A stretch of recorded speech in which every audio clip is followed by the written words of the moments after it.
ठाकुर जी उद्धव को इतना सिहा करके देख रहे हैं कि कितना भाग्यशाली उद्धव वृंदावन जा रहा है। यहां पीछे ने बोल दियो भैया सब शांत हो जाए।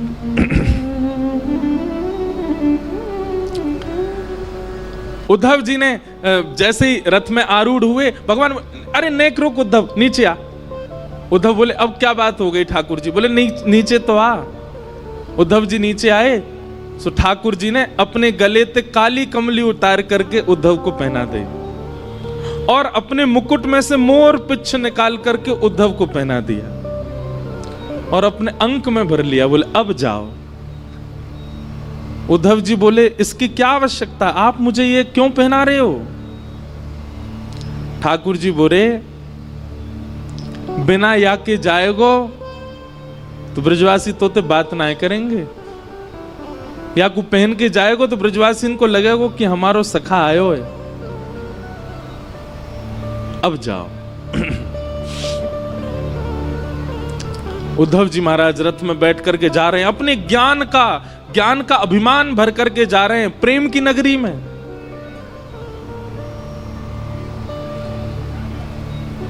जैसा देश वैसा भेष होना चाहिए। यदि वैसा भेष नहीं होगा तो देश आपको स्वीकार नहीं कर पाएगा। वृंदावन के लिए ज्ञान की आवश्यकता नहीं है, वृंदावन के लिए बहुत यश की आवश्यकता नहीं है, वृंदावन के लिए बहुत संपत्ति होना आवश्यक नहीं है। कुछ नहीं हो चलेगा, पर प्रेम होना बहुत आवश्यक है चित्त में, नहीं तो वृंदावन स्वीकार नहीं करेगा। आप वृंदावन लाख बार हुआ हो, वृंदावन स्वीकार करेगा तो वृंदावन अलग ही दिखने लगेगा आपको। आपको छोटी गलियां नहीं दिखेंगी, आपको भीड़ नहीं दिखेगी, आपको बंदर घूमते कूदते नहीं दिखेंगे, आपको कुछ अलग ही दिखेगा। अगर वृंदावन स्वीकार कर लेगा तो दृष्टि बदल जाएगी। पर वृंदावन स्वीकार के लिए प्रेमी बन करके जाओ। उद्धव जी महाराज वृंदावन जा रहे हैं। अब वृंदावन की स्थिति सुनो।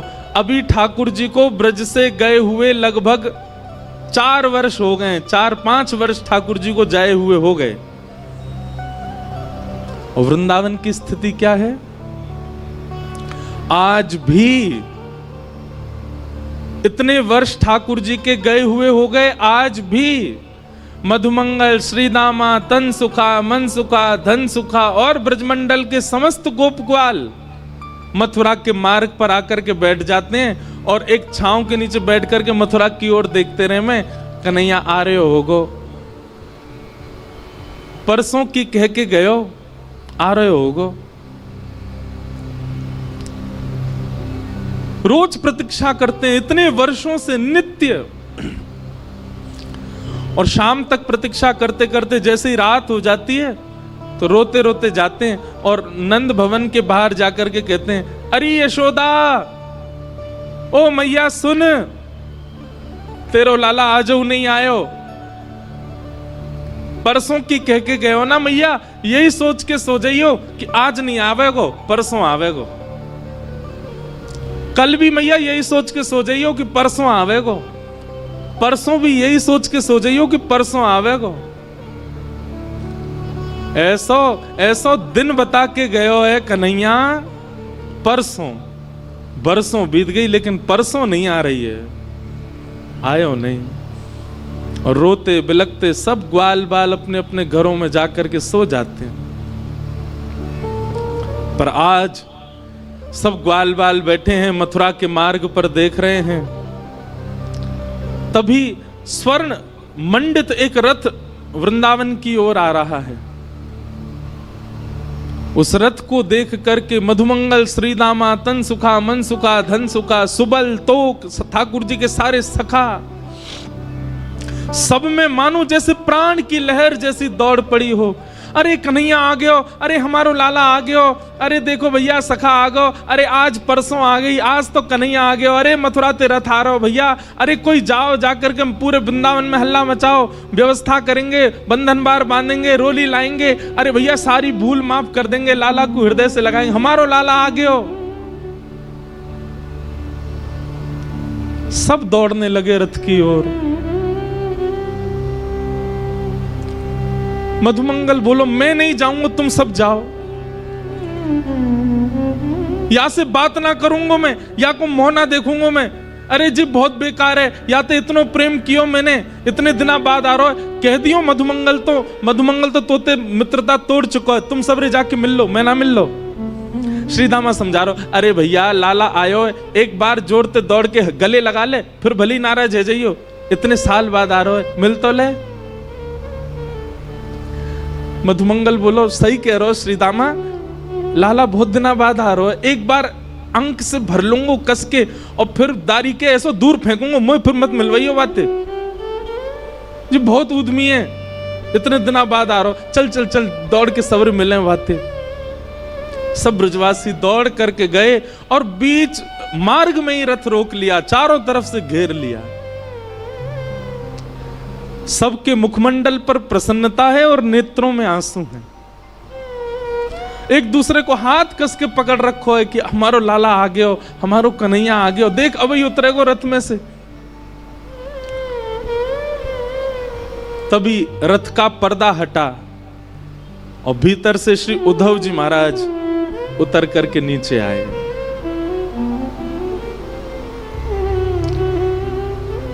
सखाओं ने उद्धव को देखा ही नहीं, वो सब अभी भी पीछे ही देख रहे हैं।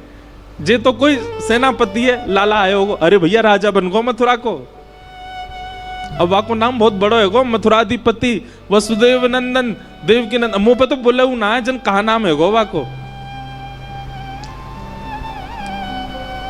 उद्धव जी महाराज बोले जय श्री कृष्ण, सब ग्वाल बाल बोले भैया जय श्री कृष्ण, तू हट जा परे को हट जा, लाला आ रहा हमारो, लाला उतरेगो रथ में ते। उद्धव जी महाराज कह रहे हैं श्री कृष्ण नहीं आए हैं, मैं उनका अत्यंत घनिष्ठ सखा हूं, मेरा नाम उद्धव है, मैं यदुवंशियों का सेनापति हूं। श्री कृष्ण नहीं आए हैं, आप सबकी खबर लेने के लिए, सुध लेने के लिए उन्होंने मुझको ही भेजा है। उद्धव के ये वचन उन सब सखाओं के कानों में जैसे मानो बाण की तरह लग रहे हों। मधुमंगल तो वहीं बेसुध होके गिर गया और जोर से हंसने लगा और हंसते हुए बोलो देखो भैया श्रीदामा, ओ भैया तन सुखा मन सुखाओ, देख रहे हो परसों की कह के गयो, बरसों तक आयो नहीं है, और बरसों बाद भी याद आई है तो स्वयं नहीं आयो, अपनो सखा भेजो हमारी सुध लेवे, ये देखवे भेजो हम मर गए कि जी रहे हैं।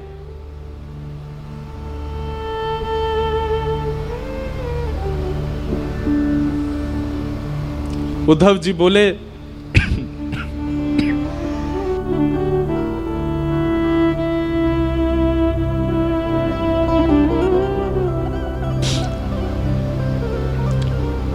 श्री कृष्ण आप सबको बहुत याद करते हैं। बोले मत बोले भैया, तू मत बोले, तेरे हाथ जोड़े, तू काय को आयो ये बता दे हमें, तेरो काम पूरा करा दे, अब आगे मत बता, वाह को नाम मत ले हमारे सामने। अब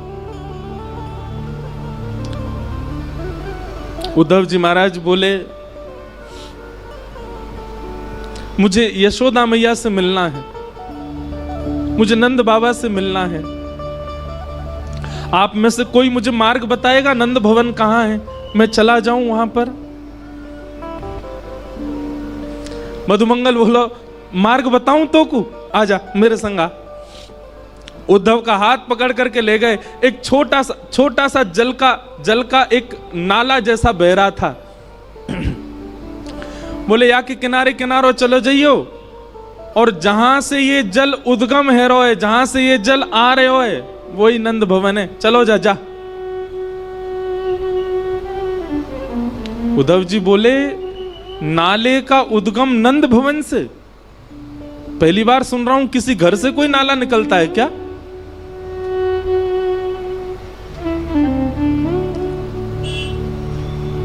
मधुमंगल श्रीदामा बोले ये नाले में कोई नाली को पानी नहीं है, कोई गंदो पानी नहीं है। तेरे सखा मथुराधिपति नए नए जो बने हैं श्री कृष्ण, उनके विरह में, उनकी याद में लाखों ब्रजवासी, लाखों ब्रजनारी नंद बाबा यशोदा नंद भवन को घेर करके बैठे रहते हैं और प्रत्येक दिन पिछले 5 वर्षों से नीर बहा रहे हैं। उन्हीं के नेत्रों के अश्रु ही ये धार बन करके बह रहे हैं।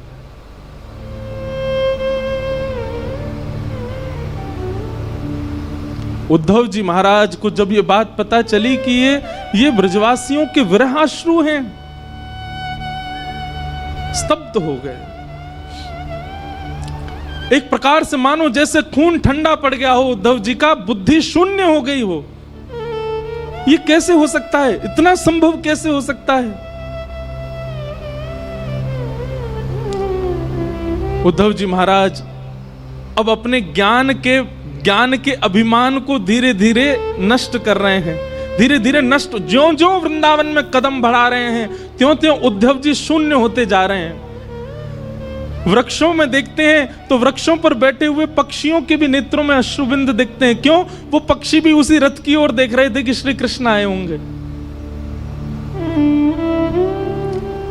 वृंदावन में प्रवेश किया तो गाय चारा नहीं चर रही है, पतली हो गई है, एक एक हड्डी दिखाई दे रही है। मधुमंगल श्रीदामा बताते चल रहे, देख ये कन्हैया को देख के बेचारी भोजन करे, इतने दिन है गए भोजन ही ना करे, पतरी है गई है। सबकी स्थिति बताते हुए चल रहे हैं। उद्धव को इतना एहसास तो हो गया कि वृंदावन से श्री कृष्ण नहीं गए हैं, वृंदावन से सबका प्राण चला गया है मथुरा।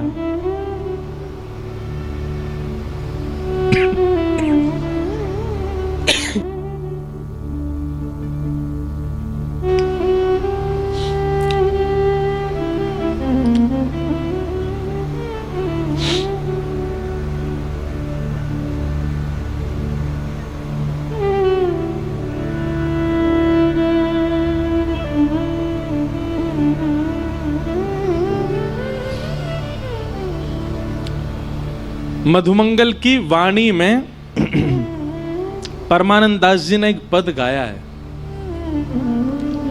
उद्धव को बता रहे हैं क्या? ब्रज के बिहरी लोग बेचारे, ब्रज के बिहरी लोग बेचारे,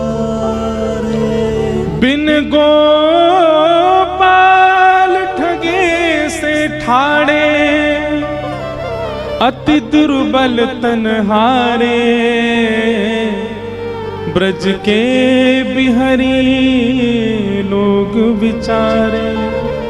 शब्द सुनिए, बिन गोपाल ठगे से ठाड़े, जैसे कोई ठग करके भाग जाए तो जो ठगा गया है उसकी स्थिति जैसी हो जाती, ऐसे हो गए ब्रजवासी।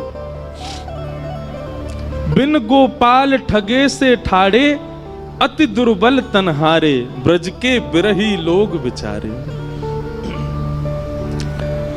मात जसोदा पंथ निहारे, निरख साज सकारे।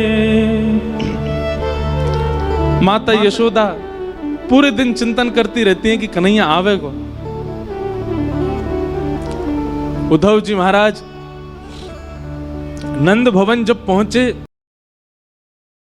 Take your writing from 0 to 100. You can work more efficiently than ever before with Quillbot for Chrome. With this extension,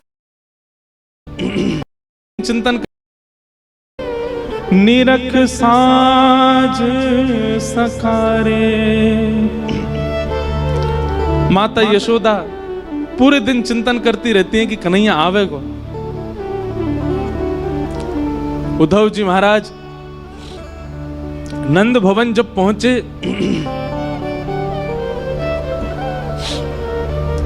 तो मधुमंगल ने जाके हल्ला किया, अरे मैया यशोदा, नंद बाबा देखो कौन आयो है, अरे जल्दी निकस के आओ, देखो कोई ऊधो ऊधो आयो है, देख लो एक बार कोई आयो मथुरा ते। यशोदा मैया अपने कक्ष से निकल करके आई और आकर के मधुमंगल पर चिल्लाने लगी, मधुमंगल तू कब सुधरेगो? इतनी जोर ते काय को हल्ला कर रहा है, इतनी जोर ते काय को चिल्ला रहा हो? तो पतो ना है अभी अभी राजभोग अनोसर भयो, राजभोग पाके कन्हैया सोवे चलो गयो है, अपने कक्ष में सो रहा है और तू जाके यहाँ पे हल्ला मचा रहा है। उठ जाएगो कन्हैया? इतनी बार समझाऊं तो समझ में ना आवे, ऐसी जोर जोर ते चिल्लावे घर पे आके। अभी उठ जाएगो कन्हैया, फिर उठ जाएगो, रोवेगो, मोए परेशान करेगो। मधुमंगल बोले उद्धव सुन रहे हो, 5 वर्ष हो गए कन्हैया को गए, मैया को अभी भी लगता है कन्हैया यही है। मधुमंगल बोले मैया कहां पे कन्हैया? वो पल्ले कमरा में सो रहा है, पलना में लेटो हुए है। मुझे ले चलियो ने बाकी पास ले चल, दूर ते दिखा दे, उठाऊंगा ना मैया। यशोदा मैया बोली हल्ला मत करियो, चल मैं ले चल रही हूं। और यशोदा मैया धीमे धीमे खंभ पकड़ के चलती है, आंखों से अब दिखता नहीं है, नेत्रों की ज्योति कमजोर हो गई है। यशोदा मैया लेकर के गई और जैसे ही कक्ष में पहुंची हैं, कक्ष खोल करके भीतर प्रवेश करते ही यशोदा मैया धड़ाम से गिर पड़ी और रुदन करते हुए बोली अरे मधुमंगल, मैं तो भूल ही गई, कन्हैया तो चलोगो कब को, कन्हैया तो मथुरा में बस गए हो, कन्हैया तो देवकी को लाला है गए हो। मधुमंगल जाकर के यशोदा मैया को हृदय से लगावे, बोले मैया तू चिंता मत कर, आ जाएगो लाला, परसों की कह के गए हो ना, तो बस रोज परसों को चिंतन करे कर, अभी तो आज है, कल और है, परसों आवेगो, तू चिंता मत कर।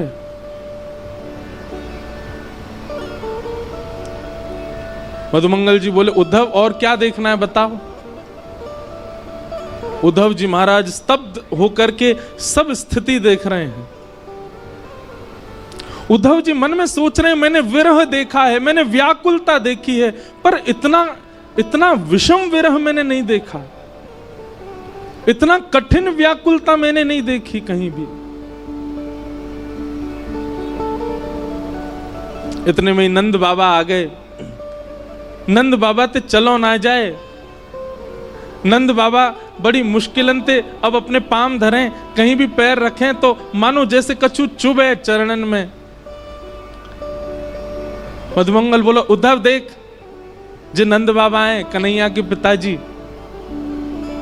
और इनकी चाल देख करके तू यूं मत सोचियो कि जे चलना है पारे पावन में कोई दिक्कत है, ऐसी बात ना है।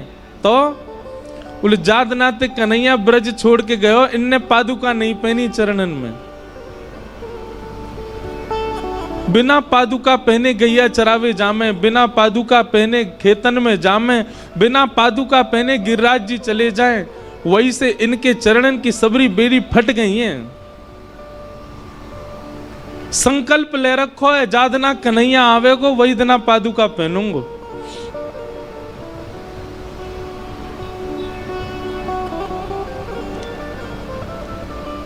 उद्धव जी महाराज ने प्रणाम किया।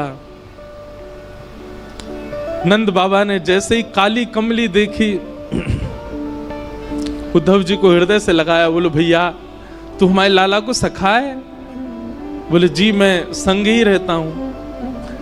काली कमली बोले मुंह को दे दे, मैं नेक या की सुगंधी ले लूं, बहुत दिन है गए कन्हैया चलोगो, तब से मेरे वस्त्रन में तो सुगंधी आनी बंद है गई है, वो पहन के रात में सोयो कर तो वही से सुगंधी आयो करती, तू दे दे नेक। उद्धव ने अपनी काली कमली उतार के दी और नंद बाबा अपने हृदय से लगा करके और मधुमंगल से बोले अरे मधुमंगल बहुत दिन आगे सोयो ना हूं भैया, ऐसा लग रहा हो कन्हैया गोद में आ गयो, अब मैं तो निद्रा कर रहा हूं, तू उद्धव को कछु पवाए दियो हैं। और नंद बाबा गहरी निद्रा में चले गए, काली कमली को अंक से लगा करके। उद्धव ये समस्त दृश्य देख करके शून्यता में जा रहे हैं।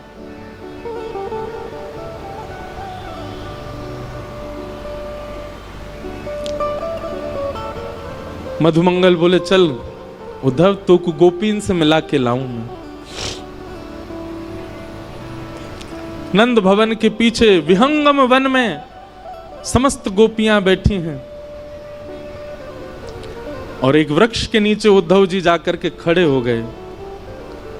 गोपियां आपस में चर्चा कर रही हैं, चारों ओर लाखों गोपियां और मध्य में एक शिला के ऊपर तप्त कांचन गौरांगी श्री किशोरी जी बैठी हैं, हमारी लाडली जी बैठी हैं।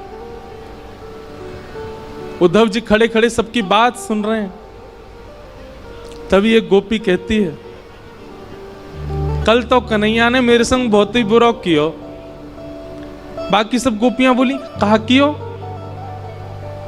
बोले, अरे मैं जमुना जल भर करके अपने घर के काजे जा रही और जिन नंद को छोरा माने ना है, जन कहां ते आयो और कहां ते कंकड़ लेकर के ऐसी मेरी मटकी में मारो, पूरी मटकी फूट गई, भीज गई मैं तो।